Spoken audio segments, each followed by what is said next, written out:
Hi, my name is Shakti और here we are for the AFM theory. Okay, मैं हमेशा से बोलता हूँ कि आपको क्या करना है कि कुछ चीज़ें को अपने को एलिमिनेट करके चलना, नहीं तो अपना सिलेबस ऑलरेडी बहुत बड़ा है हर चीज़ों का। और एएफएम की थ्योरी का क्या सीन है, एएफएम की थ्योरी का क्या सीन है, ऐसा लगता है कि भाई कितना कुछ पढ़ना है। बट उसमें से अब मैंने एक रिसर्च कर रखा था अपने, जब मैं पढ़ रहा था लास्ट अटेम्प्ट में व्हेन आई स्कोर्ड 82। तो मैं उसमें से क्या कर रहा था कि मैंने रिसर्च कर रहा था कि भाई देखो मेरे पास ना 3 चैप्टर की थ्योरी पक्का-पक्का आएगी। एक तो चैप्टर नंबर 1, दूसरा मेरा हो गया स्टार्टअप, दूसरा मेरा हो गया स्टार्टअप और तीसरा मेरा हो गया डेट सिक्वेटाइजेशन। मतलब 4 थ्योरी के क्वेश्चन आएँगे, इसमें से 3 पक्का आएँगे, ठीक है? तो चैप्टर नंबर 1 की बात करते हैं, तो चैप्टर नंबर 1 में मेरा क्या-क्या आ चुका है, जो मैंने काट दिया है, एलिमिनेट कर दिया है और जो आरटीपी में है, वो मैंने एलिमिनेट कर दिया है। तो मेरे पास इसमें गिन के 3 चीज़ें बच रही हैं। पहले तो मेरे को लेबल याद करना पड़ेगा, जो उसमें लेबल वाला है ना, कि कॉर्पोरेट लेबल, वो फंक्शन लेबल और फिर उसकी सूटेबिलिटी की कॉर्पोरेट लेबल की सूटेबिलिटी क्या होती है, वो आपको याद रखना पड़ेगा। सूटेबिलिटी नहीं, कॉर्पोरेट लेबल का एक क्वेश्चन है, प्लीज़ वो याद रखना। फिर वो वाला क्वेश्चन जो है सस्टेनेबिलिटी वाला, सस्टेनेबिलिटी में लास्ट टाइम फाइनेंशियल सस्टेनेबिलिटी आ गया था, तो अब आपके पास बच रहा है ऑर्गेनाइजेशनल सस्टेनेबिलिटी। ये वाला पॉइंट आपको याद करके चलना है, ठीक है? फिर एक बार से फाइनेंशियल प्लानिंग और फाइनेंशियल ऑब्जेक्टिव वाला जो पॉइंट है ना, क्योंकि dividend decision last to last time में डिविडेंड डिसीजन जो है, वो आ गया था नवंबर 2024 में, डिसीजंस नवंबर 2024 में। तो जो इसमें बच रहा है, ये फाइनेंशियल प्लानिंग वाला जो पोर्शन है, फाइनेंशियल प्लानिंग और स्पेशली उसमें कि जो फाइनेंशियल गोल और फाइनेंशियल ऑब्जेक्टिव क्या दोनों सेम है, एक ये वाला क्वेश्चन है, प्लीज आप याद करके चलना और इसी 3-4 क्वेश्चन में से कुछ भी आएगा। मैं ऐसे ही किया था, 4 क्वेश्चन प्रिपेयर किया था, उसी में से आ गया था। 4 क्वेश्चन मैंने ऐसे एलिमिनेट किए थे, जैसे अभी मैंने आपको दिए। उस 4 क्वेश्चन को बहुत अच्छे से किया था, उसमें से 4 में 4 पूरे नंबर मेरे को मिल गए थे। आप अगर ज़्यादा सेफ जाना चाहते हो, अब मतलब ये तो उसके लिए है कि जो ऑलरेडी सब कुछ करके बैठा है, बट अगर ये वो है कि जो थ्योरी छोड़ना चाहता है, तो बस इतना तो करके जाओ ही at least. Don't leave the theory, आप इतना तो करके जाओ। आप एक सेफ रीजन के लिए एसजीआर कर सकते हो, बट मुझे इतना इंपॉर्टेंट नहीं है क्योंकि ऑलरेडी इसमें न्यूमेरिकल है, तो न्यूमेरिकल पूछने के लिए पूरा-पूरा उनके पास पेपर बचा है। ठीक, फर्स्ट चैप्टर डन। फिर सेकंड चैप्टर में आते हैं स्टार्टअप में। स्टार्टअप में आपको एक तो बहुत दिन से स्टार्टअप का वो मीनिंग वाला नहीं आया है कि स्टार्टअप में मीटिंग मीनिंग क्या आती है, what are the condition to be followed, फिर वो वाला है। फिर इसी में इन कंटिन्यूएशन में आपको यूनिकॉर्न पढ़ना पड़ेगा कि कौन सी कंपनी यूनिकॉर्न बन जाती है, फिर कौन सी कंपनी डिकॉर्न बन जाती है। तो एक स्टार्टअप में बेसिक वाला क्वेश्चन अभी तक नहीं पूछा गया, बहुत बार से मतलब पूछा ही नहीं गया अभी तक, you can say this. Okay, और फिर स्टार्टअप में क्या करें, स्टार्टअप में ही बहुत सारी जो बूट स्ट्रैपिंग वगैरह पढ़ते हैं, वो बहुत दिन से टेस्ट नहीं कर रहे हैं। जब से इन्होंने नई थ्योरी लॉन्च करी है, कुछ उसमें से लॉन्च मतलब नई थ्योरी कुछ ऐड करी है, तो ये उसी के अराउंड रह रहे हैं। तो उसमें स्टार्टअप में नई थ्योरी जो लॉन्च उसी के अराउंड रहते हैं। तो उसमें आपको जो सक्सेशन वाला जो प्लानिंग एंड सक्सेशन वाली जो चीजें हैं, उसमें अभी तक चैलेंजेस नहीं पूछे गए हैं कि क्या उसके चैलेंजेस हैं। चैलेंजेस नहीं पूछे गए हैं। स्ट्रेटेजी लास्ट टाइम पूछे गए थे, प्लानिंग सक्सेशन के रीजन पूछे गए थे, वो सारा, बट चैलेंजेस नहीं पूछे गए हैं। तो उसमें आपको चैलेंजेस याद रखना, वो वाले में। और फिर आपका आता है स्ट्रक्चर एंड एक स्ट्रक्चर ऑफ वेंचर कैपिटल है, वेंचर कैपिटल याद रखना। और इसमें क्या है, ओके, वेंचर ऑफ ये वाला हो गया। और एक आपको मेथड में याद रखना हो ना, तो जो बूटस्ट्रैपिंग वाला है कि बूटस्ट्रैपिंग में क्या-क्या है चीजें, और जो 3 पर्सनल फाइनेंसिंग मेथड है, उसको एक बार आप बस करके चलना। इससे ज्यादा कुछ भी नहीं आएगा। मेरे लिए जो सबसे ज्यादा इसमें इंपॉर्टेंट दिख रहा है, वो यूनिकॉर्न डिकॉर्न वाला मीनिंग और उसकी सुटेबिलिटी वाला, ठीक। फिर मेरे पास आ गया डेट सिक्वेटाइजेशन। डेट सिक्वेटाइजेशन में जो मैं पढ़ता हूँ, तो डेट सिक्वेटाइजेशन में मेरे पास उसके बेसिक्स हैं कि डेट सिक्वेटाइजेशन, अच्छा उसमें मेरे को क्या याद रखना है, बहुत दिन से इसमें फीचर्स नहीं पूछा गया है। फीचर्स और mechanism kindly it is look like same, but आप अपने जब याद करना तो इसको आप वेरिफिकेट करके चलना कि मैकेनिज्म और फीचर दोनों सेम नहीं है। जस्ट मेक श्योर दिस कि फीचर और आप दोनों को वेरिफिकेट कर पा रहे हो जब आपको रिकॉल करना है, ठीक। फिर आपने जैसे ये कर लिया मैकेनिज्म और ये वाला आपने जैसे कर लिया, फिर आपको क्या करना है, आपको फिर इसमें आता है भाई ब्लॉकचेन में। ब्लॉकचेन उनका फेवरेट हो रखा है। लास्ट टाइम भी ब्लॉकचेन आया था, तो ब्लॉकचेन में जो अभी बचा है अपने पास ना, वो उसका मीनिंग बचा है जो अभी तक टेस्ट नहीं हुआ है, और उसकी एप्लीकेबिलिटी किस किस एरिया में हम एप्लीकेबल कर सकते हैं, कि वो जो हम हेल्थ वो सब सारी चीजें हम पढ़ते हैं वहां पे, ठीक है। और इसमें क्या है, रिस्क वाला, ठीक है। अब एक नई थ्योरी और है इसमें से, जो मुझे लग रहा है कि सबसे ज्यादा इंपॉर्टेंट है, जो अभी आने के चांसेस है। लास्ट टाइम ब्लॉकचेन वगैरह आ गया था, उसके पहले टोकनाइजेशन आ गया था। अभी तक जो एक पॉइंट आया था डेट सिक्वेटाइजेशन में, 2 क्वेश्चंस हैं। एक नया क्वेश्चन है, that is a risk in debt securitization. Risk in debt securitization ये अभी तक नहीं पूछा गया है, तो ये बहुत ही ज्यादा लाइकेबल है, लाइकेबल टू बी आस्क्ड। और फिर अभी जो प्रॉब्लम है, वो भी बहुत दिन से नहीं पूछा गया है कि प्रॉब्लम। आप एएफएम की थ्योरी का ऐसे समझो, एएफएम की थ्योरी वो वैसा ही देते हैं कि जो बंदा लर्न किया होगा वही लिख पाएगा। जो ऐसे मतलब आप कुछ ऐसी चीजें नहीं भेजेंगे, ऐसी चीजें नहीं देंगे जहां से आप कुछ कहानी बना के लिख पाओ।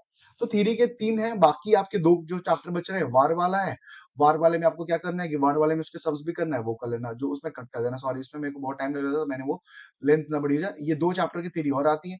ओके, आप इसको देख लेना, मतलब मेरे को लग नहीं रहा है कि इस वार से आएगा, क्योंकि बहुत दिन से वार से न्यूमेरिकल सम्स नहीं आए हैं, तो वार से न्यूमेरिकल सम्स आने के हाईली लाइकेबल चांसेस है। सिक्योरिटी एनालिसिस की थ्योरी ऐसी है कि आप कितना भी कर लो होता नहीं है, तो मतलब मेरे को लगता था कि वेस्ट ऑफ द टाइम है, तो मैं उसको नहीं करता था। ओके, फर्स्ट चैप्टर से आप एक चीज नई, may be it will be surprise, आपको जो ईएफआर वाला क्वेश्चन है, एक्सटर्नल फंड रिफंड वाला, एक्सटर्नल फंड रिक्वायरमेंट वाला जो क्वेश्चन है, वो अभी इंस्टीट्यूट के मॉड्यूल चैप्टर 1 में पढ़ा है, राइट? अभी जब से एडिशन, जिसमें उसमें अमेंडमेंट आया है, तो हो सकता है कि आपको फर्स्ट चैप्टर से वो ना देख के सीधे सीधे थ्योरी का ही पैटर्न, थ्योरी ना देख के वो वाला क्वेश्चन देखने को मिले, तो वो वाला क्वेश्चन प्लीज कर लेना।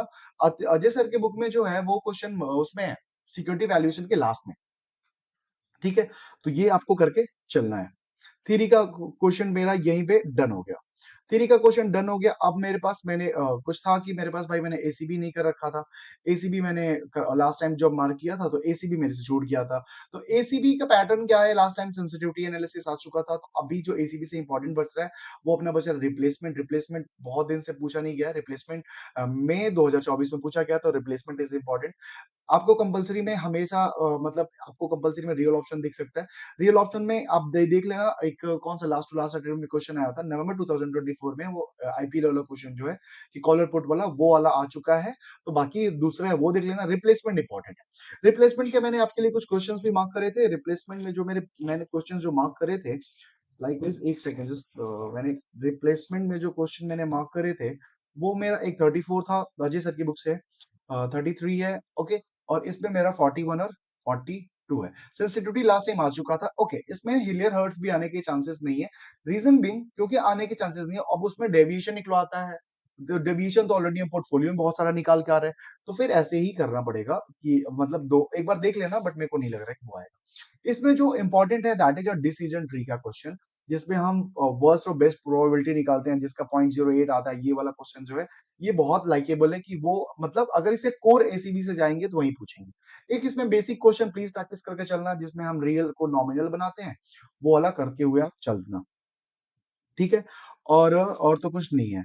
ओके, फिर हमारी बात हुई थी कि भाई कुछ पॉइंट्स हैं, कुछ क्वेश्चंस ऐसे हैं, मेरे को कमेंट आए थे कि कुछ क्वेश्चंस ऐसे हैं जहां पे आपको क्या करना पड़ता है कि उस क्वेश्चन को लर्न ही करना पड़ता है।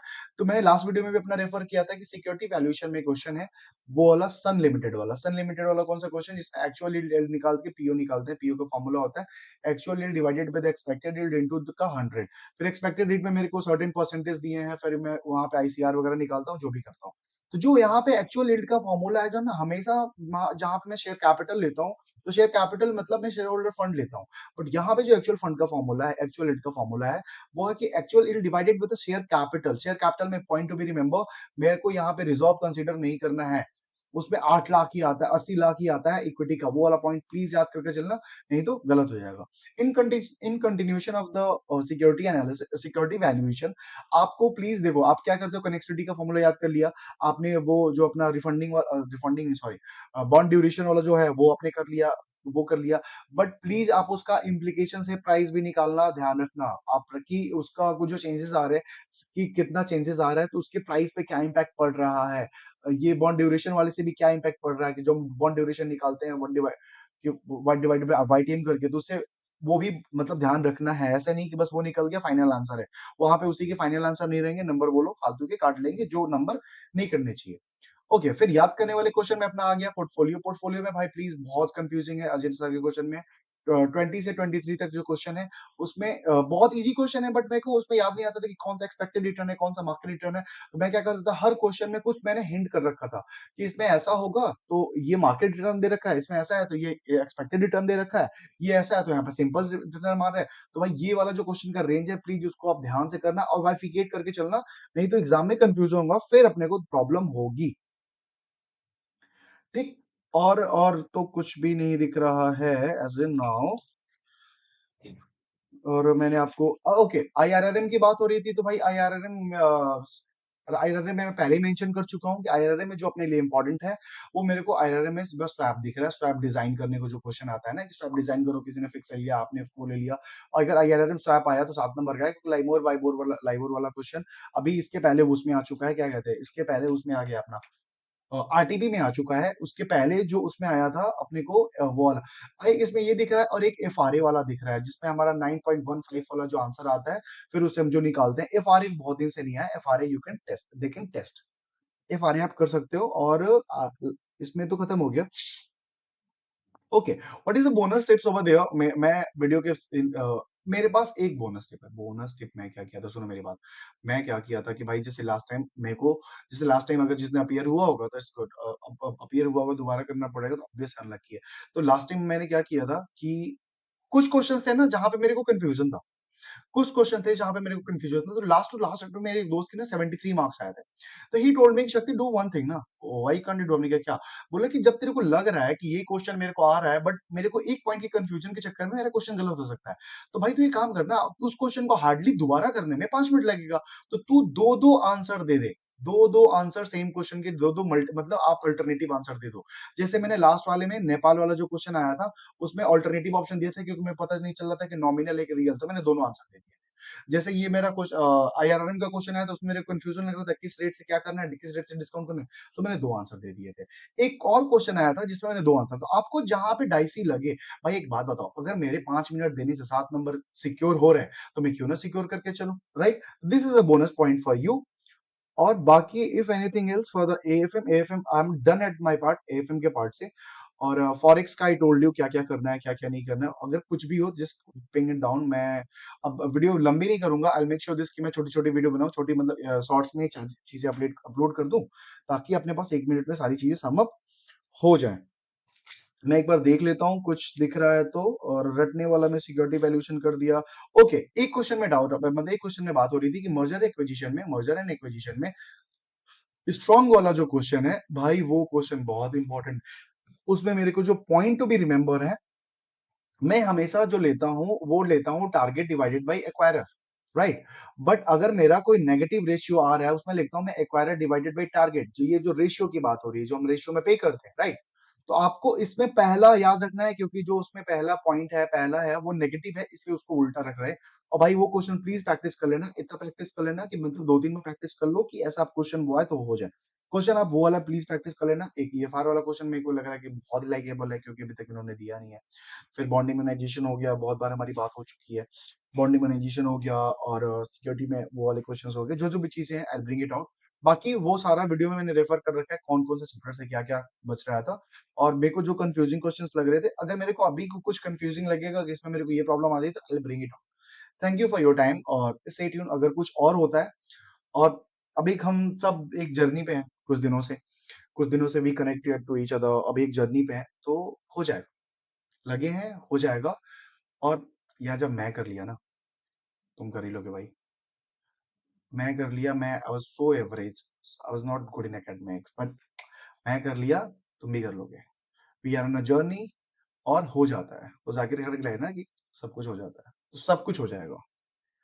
और अपन कर रहे हैं और मेरे साथ कुछ आता है तो मैं आपके सामने लाता हूँ। बाकी हर हर महादेव। ओके, मैं एफआर के लिए 30th को आई अपडेट यू कि एफआर कैसे क्या करना है, और कुछ होता है तो I bring up. Thank you for your time. Her her Mahadev.